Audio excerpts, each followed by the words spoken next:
Hello friends, welcome to my YouTube channel. तो दोस्तों आज हम एक पोर्टफोलियो रिव्यू करने वाले हैं जो कि हमारे सब्सक्राइबर है, उन्होंने हमें ईमेल पे भेजा है। तो दोस्तों इनका इन्वेस्टमेंट अमाउंट की बात करें तो 2,09,000 के करीब टोटल इनका इन्वेस्टमेंट अमाउंट है और फिलहाल में तो इन्हें थोड़ा सा लॉस चल रहा है, 2,000 के करीब इन्हें लॉस चल रहा है।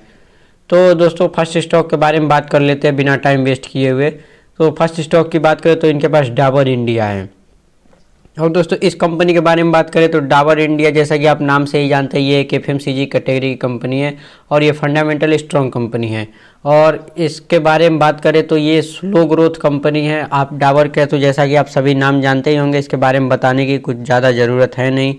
तो ये एक मतलब आपको बहुत काफ़ी ज़्यादा स्लो ग्रोथ देखने को मिलेगा और एक डिसेंट ग्रोथ आपको देखने को मिलेगा और हमेशा ये कंपनी आपको थोड़े से भी गिरावट भी आपको देते हुए चलेगी, मतलब आपको बाइंग करने का भी मौका देता हुआ चलता है ये कंपनी। तो आपको नो डाउट ये होल्ड करके चलना चाहिए, लेकिन इसमें आपको स्लो ग्रोथ के साथ आपको एंजॉय कर सकते हैं इसका रिटर्न। और इनके पास टोटल की क्वांटिटी की बात करें तो 50 क्वांटिटी है, जो कि इन्होंने 595 रुपये के प्राइस पे इन्होंने बाय किया है।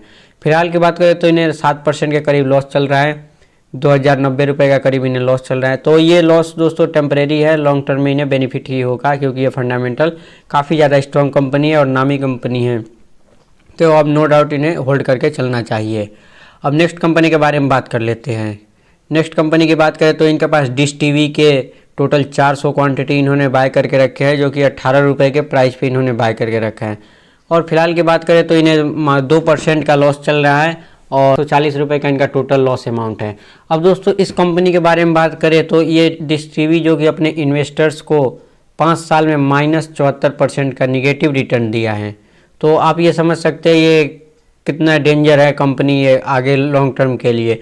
इनमें होल्ड नहीं करके चलना चाहिए। अब क्यों नहीं होल्ड करके चलना चाहिए मैं ये भी बता देता हूँ, क्योंकि दोस्तों आने वाला ज़माना जो है वो इंटरनेट का है। अभी भी इंटरनेट पे काफ़ी ज़्यादा लोग आ चुके हैं।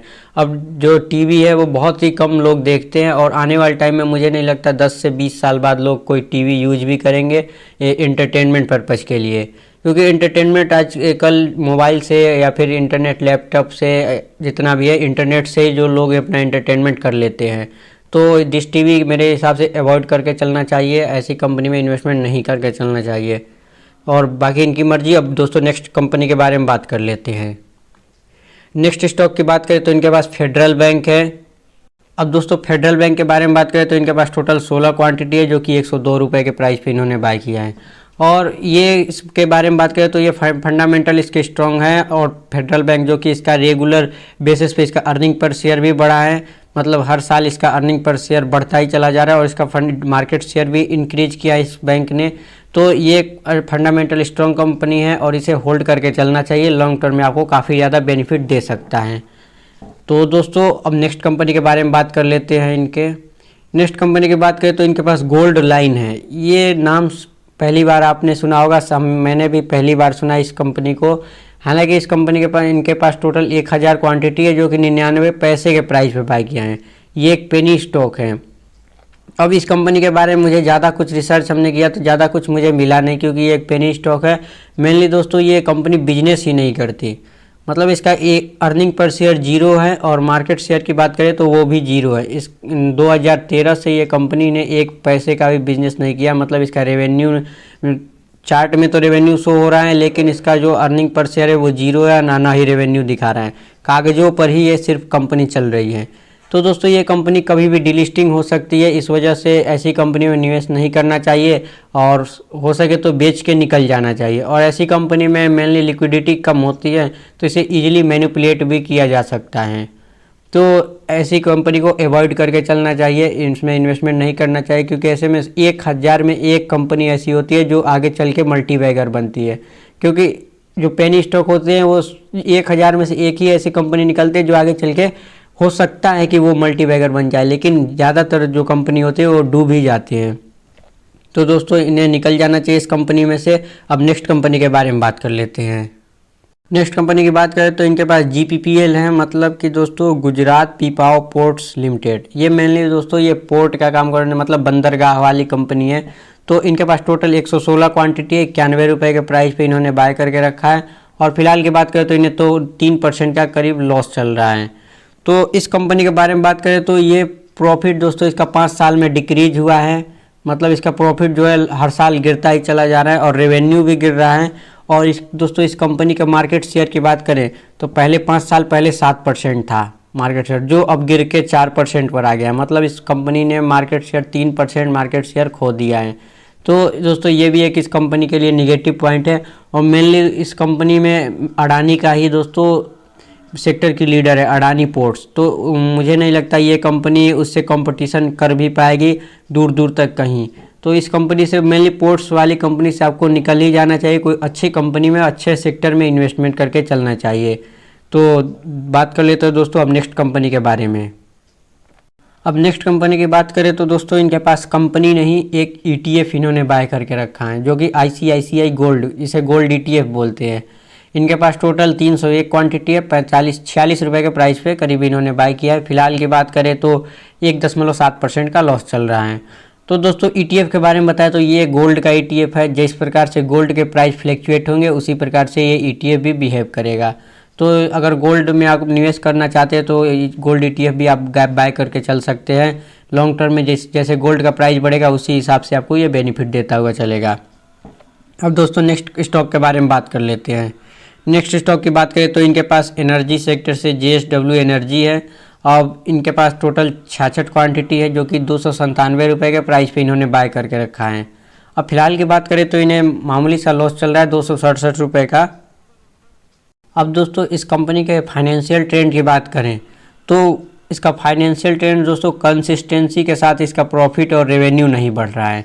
मतलब इसका रेवेन्यू कभी एकदम बढ़ जाता है तो कभी एकदम गिर जाता है। काफ़ी ज़्यादा इसमें फ्लैक्चुएशन देखने को मिलता है लॉन्ग टर्म में। अगर आप इसका रेवेन्यू कभी एकदम हाई चला जाता है, मतलब अच्छा खासा रेवेन्यू बना लेता है, साथ ही प्रॉफिट भी अच्छा खासा अर्न कर लेता है ये कंपनी, फिर उसके बाद नेक्स्ट ईयर आप बात करें तो रेवेन्यू एकदम गिर जाता है, प्रॉफिट भी गिर जाता है। तो इसमें मतलब कंसिस्टेंसी नहीं है इस कंपनी में। और इसका मार्केट शेयर की बात करें तो वो भी इसमें डिक्रीज हुआ है। पहले 6% का मार्केट शेयर था 5 साल पहले, मतलब 5 साल की अवधि में, अब गिर के 4% पे आ गया है। तो इसमें भी दोस्तों 2% का मार्केट शेयर ख़त्म हो गया है। तो ऐसी कंपनी में निकल जाना चाहिए। और इससे अच्छा है आप जिसमें ज़्यादा फ्लैक्चुएशन हो, इसका प्रॉफिट ही कंसिस्टेंसी ना हो प्रॉफिट में, तो ऐसे कंपनी निकल के जो कंसिस्टेंट कंपाउंडर कंपनी है वैसी कंपनी में निवेश करके चलना चाहिए तो ज़्यादा बेटर रहेगा। अब दोस्तों नेक्स्ट कंपनी की बात कर लेते हैं। नेक्स्ट कंपनी की बात करें तो इनके पास मिष्ठान है।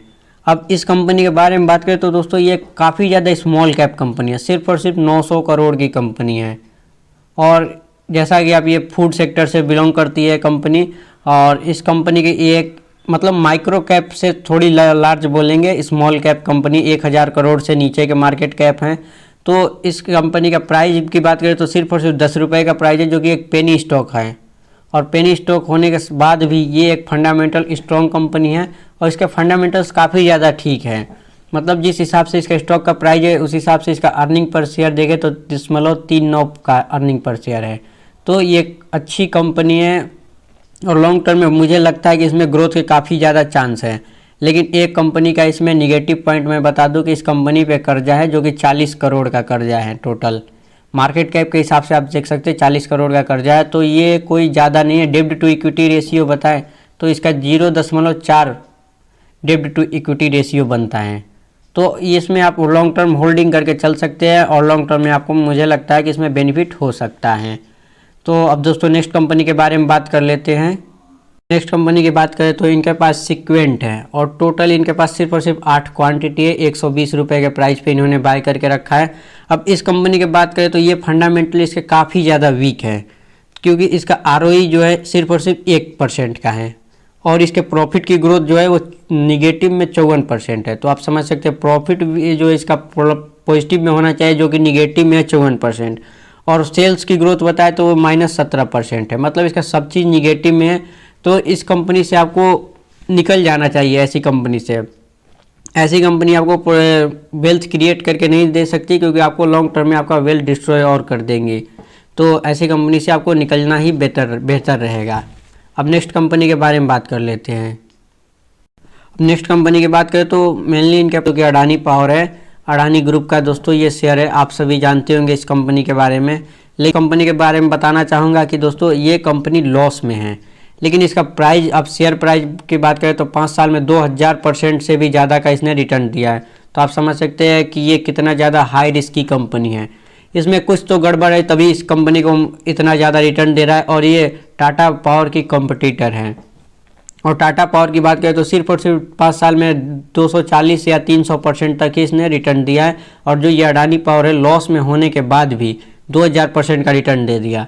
तो इसमें ऐसा क्या बात है, क्योंकि इस कंपनी पे दोस्तों कर्जे की बात करें तो कर्जा भी काफ़ी ज़्यादा है, लगभग 12,000 करोड़ का इस पे कर्जा है। और अर्निंग पर शेयर की बात करें तो माइनस में 0.44 है, मतलब कि 50 पैसे निगेटिव में, एक शेयर पे इससे 50 पैसा लॉस हो रहा है।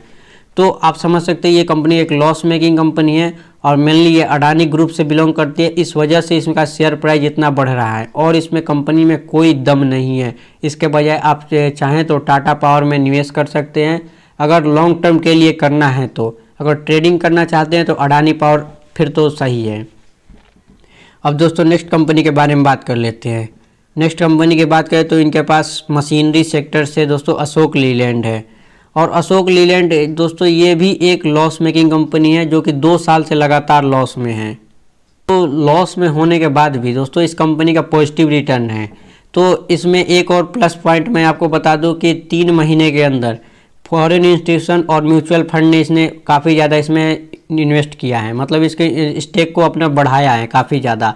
तो ये एक इसका प्लस पॉइंट है। तो मुझे लगता है कि ये कंपनी आगे चल के अच्छा परफॉर्म कर सकती है, लेकिन हम लोगों को उन्हें ब्लाइंडली फॉलो नहीं करना चाहिए। मतलब कि उन्होंने अपना स्टेक बढ़ाया तो इसका मतलब ये नहीं कि हम जाके एकदम तुरंत इसे बाय कर लें, ऐसा भी नहीं है। इसके फंडामेंटल्स देखते हुए भी बाय करना चाहिए। अगर आपने रखा है इस कंपनी को तो आप इसे होल्ड करके चल सकते हैं, और लॉस में हाई कंपनी तो आगे चल के ये प्रॉफिट में भी आ सकता है। अब दोस्तों नेक्स्ट कंपनी के बारे में बात कर लेते हैं। नेक्स्ट कंपनी की बात करें तो इनके पास अडानी विलमार है, जो कि दोस्तों ये एक FMCG कैटेगरी की कंपनी है, और इस फंडामेंटल ये इसके स्ट्रॉन्ग है, मतलब ये फंडामेंटल काफ़ी ज़्यादा स्ट्रॉन्ग है और ठीक है, इसमें निवेश करके चलना चाहिए। लेकिन इसका वैल्यूएशन काफ़ी ज़्यादा हाई है। जैसा कि आप सभी जानते हैं अडानी की जितनी भी कंपनी है उसके वैल्यूएशन काफ़ी ज़्यादा हाई होता है।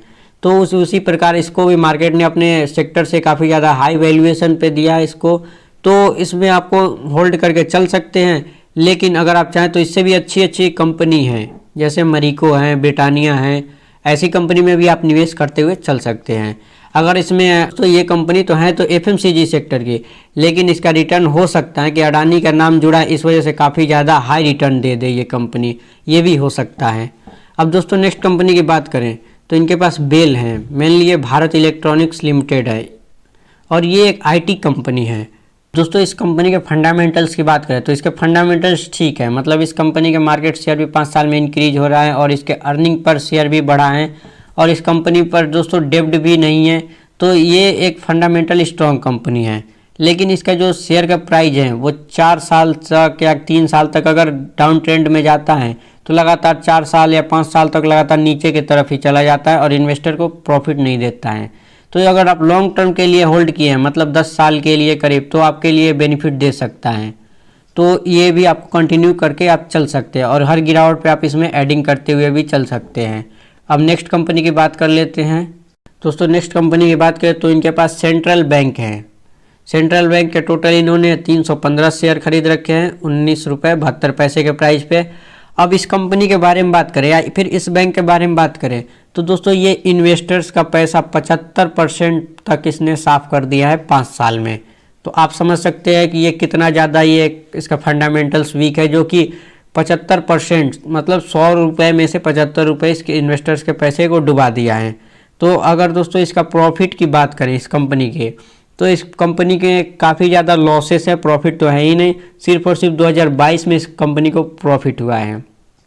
अगर आपको दोस्तों बैंकिंग सेक्टर में ही निवेश करना है तो मेरे हिसाब से सबसे बढ़िया HDFC बैंक है, उसके बाद सेकंड नंबर पे ICICI बैंक है, और उसके थर्ड नंबर पे फेडरल बैंक है, जो कि आपने पहले से ही होल्ड करके रखा है। तो अगर आप दोस्तों बैंकिंग सेक्टर में ही निवेश करना चाहते हैं तो HDFC में निवेश करके चल सकते हैं, या फिर आपके पास एक ऑलरेडी फेडरल बैंक तो है ही। तो दोस्तों उम्मीद करता हूँ वीडियो अच्छी लगी होगी तो हमारे चैनल को सब्सक्राइब कर लें और वीडियो को लाइक कर दें, ज़्यादा से ज़्यादा हो सके तो शेयर करें। और दोस्तों और आप भी अपना पोर्टफोलियो भेजना चाहते हैं रिव्यू कराने के लिए, तो हमारे डिस्क्रिप्शन में दिए गए ईमेल पे आप अपना पोर्टफोलियो भेज सकते हैं, जिससे हम आपका पोर्टफोलियो रिव्यू कर दें और आपको भी बहुत कुछ सीखने को मिलेगा, इससे हमें भी बहुत कुछ सीखने को मिलता है। तो धन्यवाद दोस्तों, मिलते हैं फिर नेक्स्ट वीडियो में किसी और पोर्टफोलियो के रिव्यू के साथ, किसी और नए वीडियो के साथ।